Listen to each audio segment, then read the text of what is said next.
Welcome to Money Talks Unscripted. I'm Pallavi. I make videos on money and motivation. आज की book है छोटा packet बड़ा धमाका। संडे बुक रिव्यू में आज की बुक है Ikigai, The Japanese Philosophy of Living a Happy and Meaningful Life. This book is written by Shizuka Kobayashi. Technology के अलावा जापान ने वर्ल्ड को बहुत कुछ दिया है, लेकिन टॉप ऑफ द माइंड हमारे दिमाग में आता है सुशी, सुजुकी, समुराई या फिर सुमो। इसके अलावा सोचें तो कैलीग्राफी, ओरिगेमी, एनीमे, इन सब का ओरिजिन जापान में है। लेकिन जापान ने एक और चीज है जो पूरी दुनिया को दी है, वो है the philosophy of Ikigai. Ikigai का लिटरल मीनिंग देखें तो ये दो वर्ड से बना है, इकी और गई। इकी मीन्स टू लिव एंड गाई मीन्स रीजन, यानी कि रीजन टू लिव।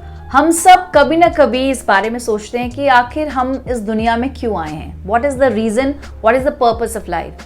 और इकिगाई फिलॉसफी हमें इसी के कुछ करीब लेके जाती है। Ikigai means philosophy of learning the purpose of life and how to live a happy life. Ikigai philosophy न सिर्फ हमारे पर्सनल बल्कि हमारे प्रोफेशनल लाइफ में भी हमारी बहुत मदद कर सकती है, और उसके लिए जरूरी है जानना इसके 5 pillar. Pillar number 1, starting small. अक्सर हम लाइफ में बहुत बड़े बड़े टारगेट सेट करते हैं, बहुत बड़े बड़े टास्क रखते हैं और अल्टीमेटली एक भी टास्क या एक भी टारगेट अचीव नहीं कर पाते। इसका तरीका ये हो सकता है कि इंस्टेड ऑफ थिंकिंग बिग और maybe targeting bigger things in life, we can have smaller targets and live for the smaller things. अगर हम छोटी छोटी चीज़ों में कामयाब होने लगे, उन्हें पूरा कर सकें, तो शायद हम अपने बड़े टारगेट्स को भी आसानी से अचीव कर पाएंगे। Small is the actual big. यही चीज़ हमें जापानीज कल्चर से सीखने को मिलती है। Pillar number 2, releasing oneself. हमें पता भी नहीं चलता और हम अपने आप को बहुत सारे दायरों में बांध के रखते हैं, बहुत सारे प्रेशर्स में रखते हैं। अगर हम किसी काम को एंजॉय करना चाहते हैं, कुछ अचीव करना चाहते हैं, तो बहुत ही इंपॉर्टेंट है कि हम अपने आप को न सिर्फ सोसाइटी के बल्कि अपनी एक्सपेक्टेशन से भी रिलीज कर दें। Pillar number 3, finding harmony and balance in our personal and professional. अगर हम बहुत तेजी से आगे की तरफ बढ़ रहे हैं, ऊपर की तरफ जाना चाहते हैं, तो तेजी से गिरने का भी खतरा बना रहेगा।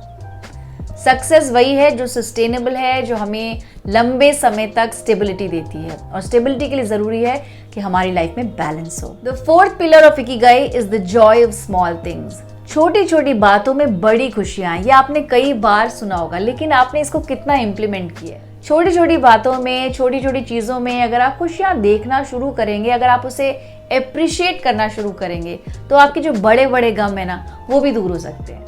5th and the most important pillar of Ikigai, to be in the here and now, यानी कि live for the moment। जिस काम में आप हैं, जिस चीज़ में अभी आप मौजूद हैं, उसमें अपने आप को इस तरह से इमर्स कर दें कि उस वक्त आप सिर्फ उस चीज़ के बारे में ही सोच रहे हैं। वो आपका काम हो सकता है, वो किसी दोस्त के साथ बैठ के एक लंच डेट हो सकता है। फॉर एग्जाम्पल, हम मंडे टू फ्राइडे वीकेंड के बारे में सोचते हैं, लेकिन जैसे ही वीकेंड आता है तो हम उसे एंजॉय करने के बजाय अपने आने वाले वीक के बारे में सोचने लगते हैं। दैट इज एग्जैक्टली जो आपको नहीं करना चाहिए। जिस वक्त आप काम में हैं तो सिर्फ काम के बारे में सोचिए, उस पर्टिकुलर टास्क के बारे में सोचिए और उसको कर डालिए। अगर आप काम को बोझ की तरह देखेंगे तो कभी भी वो काम खुशी खुशी नहीं कर पाएंगे। इकिगाई से हमें यही सीखने को मिलता है कि जो भी काम हमें मिले उसे एक्नॉलेज करें, एक्सेप्ट करें।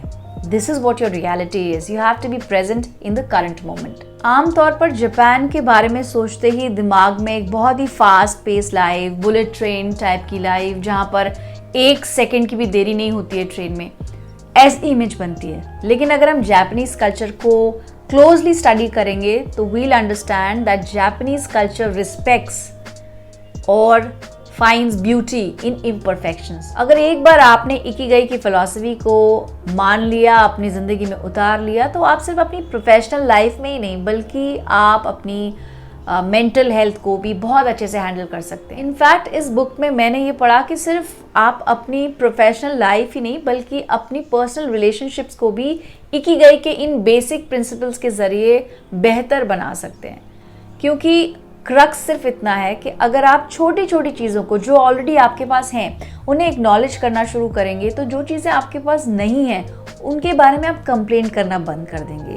सुनने में बहुत ही मुश्किल लग रहा है, लेकिन अगर आप इसे इम्प्लीमेंट करेंगे तो शायद आप कुछ हद तक सक्सेसफुल हो जाए। This book is freely available on Kindle Unlimited. If you have the subscription, do check out. Otherwise, you can subscribe to Money Talks Unscripted, जहाँ पर मैं लेकर आती हूँ key takeaways of all the books that I read on self-help and money and motivation. आज का book review इतना ही, मिलेंगे next week with another Sunday book review. Till then, keep the talks on. Take care. Bye bye.